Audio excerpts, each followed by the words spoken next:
Hi hello ನಮಸ್ಕಾರ, ನಿಮಗೆಲ್ಲರಿಗೂ ಸ್ವಾಗತ ಆಶಾ ಅಡುಗೆ ಮನೆಗೆ.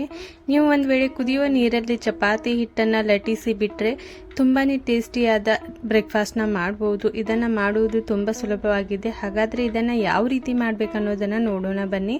ಇದನ್ನು ಮಾಡಲಿಕ್ಕೆ ನೋಡಿ, ಉಳಿದಿರುವಂಥ ಚಪಾತಿ ಹಿಟ್ಟಿದ್ರೂ ನಡೆಯುತ್ತೆ. ಇಲ್ಲ ಅಂದರೆ 1 ಕಪ್ ಆಗುವಷ್ಟು ನೀವು ಚಪಾತಿ ಹಿಟ್ಟನ್ನು ಈ ರೀತಿಯಾಗಿ ಚಾಂಚಿದ ನಂತರ ನೋಡಿ, ಇದಕ್ಕೆ ಒಂದು ಸ್ವಲ್ಪ ಉಪ್ಪನ್ನು, ರುಚಿಗೆ ತಕ್ಕಷ್ಟು ಉಪ್ಪನ್ನು ಹಾಕಬೇಕು. ಚಪಾತಿ ಹಿಟ್ಟನ್ನು ಚಾನ್ಸೋದ್ರಿಂದ ಯಾವುದೇ ರೀತಿ ಗಂಟುಗಳಿದ್ರೆ ಇದು ಚಪಾತಿ ಲಟ್ಟಿಸುವಾಗ ಬರುವುದಿಲ್ಲ. ಅದ್ರಗೋಸ್ಕರ ನೋಡಿ, ಇದನ್ನು ಒಂದು ಸರ್ತಿ ಚೆನ್ನಾಗಿ ಚಾಂಚ್ಕೊಂಡ ನಂತರನೇ ಇದನ್ನು ಯೂಸ್ ಮಾಡಿ. ಅದರ ನಂತರ ನೋಡಿ, ಇದಕ್ಕೆ ರುಚಿಗೆ ತಕ್ಕಷ್ಟು ಒಂದು ಸ್ವಲ್ಪ ಉಪ್ಪು ಹಾಕಿ, ಇದಕ್ಕೆ ಸ್ವಲ್ಪ ಪ್ರಮಾಣದಲ್ಲಿ ನೀರನ್ನು ಹಾಕ್ತಾ ಯಾವ ರೀತಿ ನಾವು ಚಪಾತಿ ಹಿಟ್ಟನ್ನು ನಾದ್ತೀವಲ್ವ ಅದೇ ರೀತಿಯಾಗಿ ಸೇಮ್ ಟು ಸೇಮ್ ನಾವು ಚಪಾತಿ ಹಿಟ್ಟನ್ನು ನಾದಬೇಕು. ಇಲ್ಲ ಅಂದರೆ ನಿಮ್ಮ ಹತ್ರ ಉಳಿದಿದ್ರೆ ಚಪಾತಿ ಹಿಟ್ಟು ಕೂಡ ಅದನ್ನು ಕೂಡ ಯೂಸ್ ಮಾಡ್ಬೋದು. ಇಲ್ಲ ಕೆಲವೊಂದು ಸರ್ತಿ ಚಪಾತಿಗಳನ್ನು ಮಾಡಿ ಹೆಚ್ಚಿಗೆ ಚಪಾತಿ ಹಿಟ್ಟು ಕೆಲವೊಂದು ಸರ್ತಿ ಉಳಿದ್ಬಿಟ್ಟಿರುತ್ತೆ. ಅಂಥ ಸಮಯದಲ್ಲಿ ಆ ಚಪಾತಿ ಹಿಟ್ಟನ್ನು ಯೂಸ್ ಮಾಡಿಕೊಂಡು ಈ ಟೇಸ್ಟಿಯಾದ ಬ್ರೇಕ್ಫಾಸ್ಟ್ನ ನೀವು ಟ್ರೈ ಮಾಡ್ಬೋದು. ಮಾಡುವುದು ಕೂಡ ತುಂಬಾ ಈಸಿ ಇದೆ, ಅಷ್ಟೇ ಟೇಸ್ಟಿ ಕೂಡ ಇರುತ್ತೆ. ಒಂದು ಸರ್ತಿ ಟ್ರೈ ಮಾಡಿ. ಇದನ್ನು ಮಾಡಲಿಕ್ಕೆ ನಿಮಗೆ ಹೆಚ್ಚು ಆಯಿಲ್ ಕೂಡ ಬೇಕಾಗುವುದಿಲ್ಲ, ಯಾವುದೇ ರೀತಿ ನಿಮಗೆ ಫ್ರೈ ಕೂಡ ಮಾಡುವುದಿಲ್ಲ. ತುಂಬ ಈಸಿಯಾಗಿ ಕಡಿಮೆ ಆಯಿಲಲ್ಲಿ ಈ ಬ್ರೇಕ್ಫಾಸ್ಟ್ನ ನೀವು ಮಾಡ್ಬೋದು. ಇಲ್ಲಿ ನೋಡಿ, ಈ ರೀತಿಯಾಗಿ ಚೆನ್ನಾಗಿ ಹಿಟ್ಟನ್ನು ನಾನು ನಾದಿ 1 ಕಪ್ ಆಗುವಷ್ಟು ಹಿಟ್ಟು ತೆಗೆದುಕೊಂಡಿದ್ದೆ. ಇದನ್ನು ನಾದಿ ನಾನು ಒಂದು 10 ರಿಂದ 15 ನಿಮಿಷ ರೆಸ್ಟ್ ಮಾಡಲಿಕ್ಕೆ ಇಟ್ಟಿದ್ದೆ. ಅದರ ನಂತರ ನೋಡಿ, ಚಿಕ್ಕ ಉಳ್ಳೆಗಳನ್ನು ಮಾಡಿಕೊಂಡು ಇದನ್ನು ನಾವು ಲಟ್ಟಿಸಲಿಕ್ಕೆ ತೆಗೆದುಕೊಳ್ಬೇಕು. ಇಲ್ಲಿ ನೋಡಿ, ಸ್ವಲ್ಪ ಪ್ರಮಾಣದಲ್ಲಿ ಹಿಟ್ಟನ್ನು ಹಚ್ಕೊಂಡು ಇದನ್ನು ಈ ರೀತಿಯಾಗಿ ಚಿಕ್ಕ ಚಪಾತಿಗಳ ಥರ ನಾವು ಇದನ್ನು ಲಟ್ಟಿಸಬೇಕು. ಅಂದರೆ ಇದನ್ನು ಪೂರಿ ಥರನೇ ಲಟ್ಟಿಸಬೇಕಾಗುತ್ತೆ. ಈ ರೀತಿಯಾಗಿ ಪುರಿ ಥರ ಎಲ್ಲ ಚಪಾತಿಗಳನ್ನು ನಾವು ಲಟ್ಸ್ಕೋಬೇಕು. ನೋಡಿ, ಈ ರೀತಿಯಾಗಿ ತೆಳ್ಳಗೆ ಇದ್ರೆ ಸಾಕು. ಇದನ್ನು ಇವಾಗ ನೋಡಿ, ನಾನು ಒಂದು ಕಡಾಯಿಯಲ್ಲಿ ನೀರು ಬಾಯ್ಲ್ ಮಾಡಲಿಕ್ಕೆ ಇಟ್ಟಿದ್ದೇನೆ. ಚೆನ್ನಾಗಿ ಬಾಯ್ಲ್ ಬರೋವರೆಗೂ ನೋಡಿ, ಈ ರೀತಿಯಾಗಿ ಲಟ್ಸಿರುವ ಚಪಾತಿಯನ್ನು ಈ ಥರ ನಾವು ರೋಲ್ ಮಾಡ್ಕೋಬೇಕು. ಈ ರೀತಿ ರೋಲ್ ಮಾಡಿದ ನಂತರ ನೋಡಿ, ಉಳಿದಿರುವ ಎಲ್ಲ ಚಪಾತಿಗಳನ್ನು ನಾನು ಇದೇ ಥರ ರೋಲ್ ಮಾಡ್ತಾ ಇದ್ದೇನೆ. ಈ ರೀತಿಯಾಗಿ ತುಂಬ ಈಸಿಯಾಗಿ ರೋಲ್ ಮಾಡಬಹುದು. ಇದನ್ನು ಮಾಡಲಿಕ್ಕೆ ನಿಮಗೆ ಸ್ವಲ್ಪ ಡಿಫಿಕಲ್ಟ್ ಅನಿಸ್ತಾ ಇದ್ದರೆ ಇದರಲ್ಲಿ ನೀವು ಪೆನ್ಸಿಲ್ ಇರುತ್ತೆ ಅಲ್ವಾ, ಸೀಸ್ ಪೆನ್ಸಿಲ್, ಅದನ್ನು ಯೂಸ್ ಮಾಡಿ ಕೂಡ ನೀವು ರೋಲ್ ಮಾಡಬಹುದು. ಈ ರೀತಿಯಾಗಿ ರೋಲ್ ಮಾಡಿದ ನಂತರ ನೋಡಿ, ಇದನ್ನು ಕುದಿಯುವ ನೀರಲ್ಲಿ ಈ ಹಿಟ್ಟನ್ನು ಬಿಡಬೇಕಾಗುತ್ತೆ. ಒಂದೊಂದಾಗಿ ಈ ಹಿಟ್ಟನ್ನು ಹಾಕಿ ನೋಡಿ, ಇದನ್ನು ಬಾಯ್ಲ್ ಬರಲಿಕ್ಕೆ ಬಿಡೋಣ. ಒಂದು 2 ರಿಂದ 3 ನಿಮಿಷ ಚೆನ್ನಾಗಿ ಇದು ಕುದಿ ಬರಬೇಕು. ಅಲ್ಲಿವರೆಗೂ ಇದನ್ನು ಬಿಡಬೇಕು. ಅವು ಸ್ವಲ್ಪ ಚೆನ್ನಾಗಿ ಕುದಿ ಬಂದ ನಂತರ ನೋಡಿ, ಸ್ವಲ್ಪ ಟರ್ನ್ ಮಾಡ್ಕೋಬೇಕಾಗುತ್ತೆ. ಇದನ್ನು ಈ ರೀತಿಯಾಗಿ ಸ್ವಲ್ಪ ಟರ್ನ್ ಮಾಡ್ಕೊಂಡು ಚೆನ್ನಾಗಿ ಎಲ್ಲ ಕಡೆಯಿಂದ ಕುದಿಬೇಕು. ಅಲ್ಲಿವರೆಗೂ ನೋಡಿ, ಒಂದು 3 ರಿಂದ 4 ನಿಮಿಷ ಸಾಕು ಇದನ್ನು ಕುದಿಲಿಕ್ಕೆ. ಇದನ್ನು ಕುದ ನಂತರ ನೋಡಿ, ಈ ರೀತಿಯಾಗಿ ಆದ ನಂತರ ನೋಡಿ, ಇದನ್ನು ನಾವು ನೀರಿನಿಂದ ತೆಗೆದುಕೊಂಡು ಇದನ್ನು ಯಾವುದಾದ್ರೂ ಒಂದು ಚಾನಿಗೆಯಲ್ಲಿ ಈ ರೀತಿ ಬಸಿಲಿಕ್ಕೆ ಇಡಬೇಕಾಗುತ್ತೆ. ಅದರ ನಂತರ ನೋಡಿ, ಉಳಿದಿರುವ ಚಪಾತಿಗಳನ್ನು ಇದಕ್ಕೆ ಬಿಟ್ಟು ನಾನು ಅದೇ ಸೇಮ್ ಪ್ರೊಸೆಸ್ಸಲ್ಲಿ ಕುದಿಸ್ತಾ ಇದ್ದೇನೆ.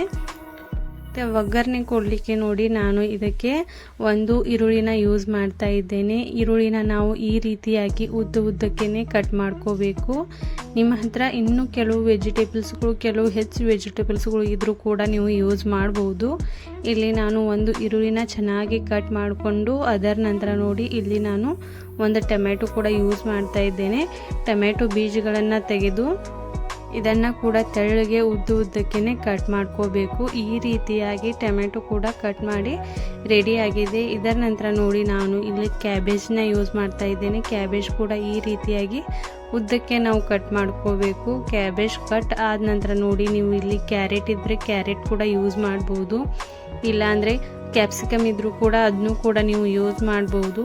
ನನ್ನ ಹತ್ರ ಕ್ಯಾಬೇಜ್ ಇದ್ದಿದ್ದರಿಂದ ನಾನು ಅದನ್ನೇ ಯೂಸ್ ಮಾಡಿದ್ದೇನೆ. ಅದರ ನಂತರ ನೋಡಿ, ಇಲ್ಲಿ ಕೊತ್ತಂಬರಿ ಸೊಪ್ಪು ಕೂಡ ನಾವು ಸಣ್ಣಗೆ ಇದನ್ನು ಕಟ್ ಮಾಡ್ಕೋಬೇಕು. ಕೊತ್ತಂಬರಿ ಸೊಪ್ಪು ಮಾತ್ರ ಸಣ್ಣಗೆ ಕಟ್ ಮಾಡ್ಕೋಬೇಕು.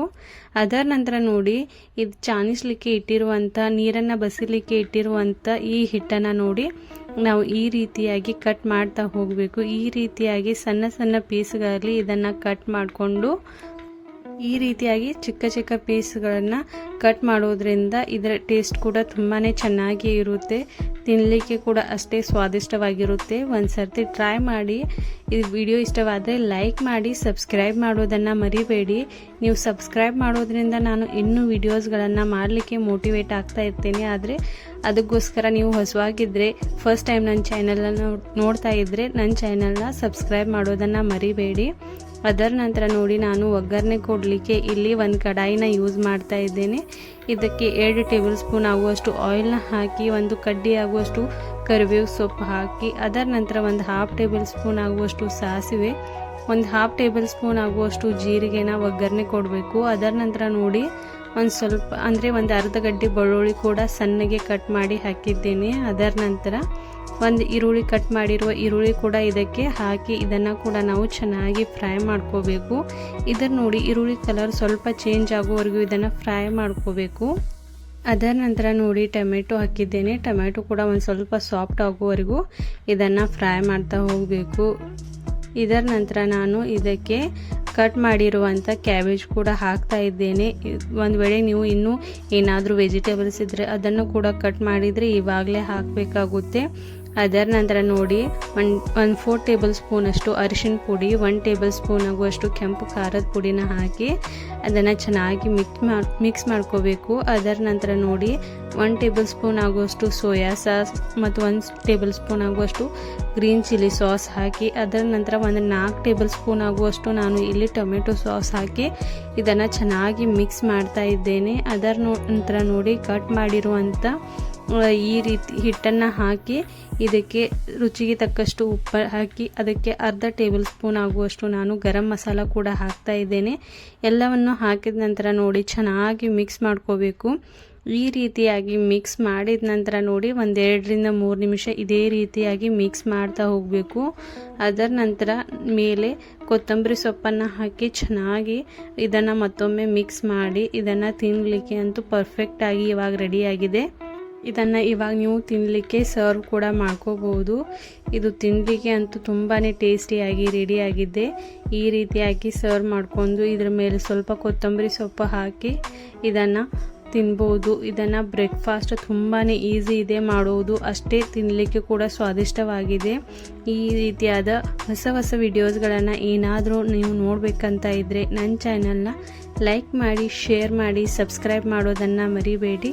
Thanks for watching this video.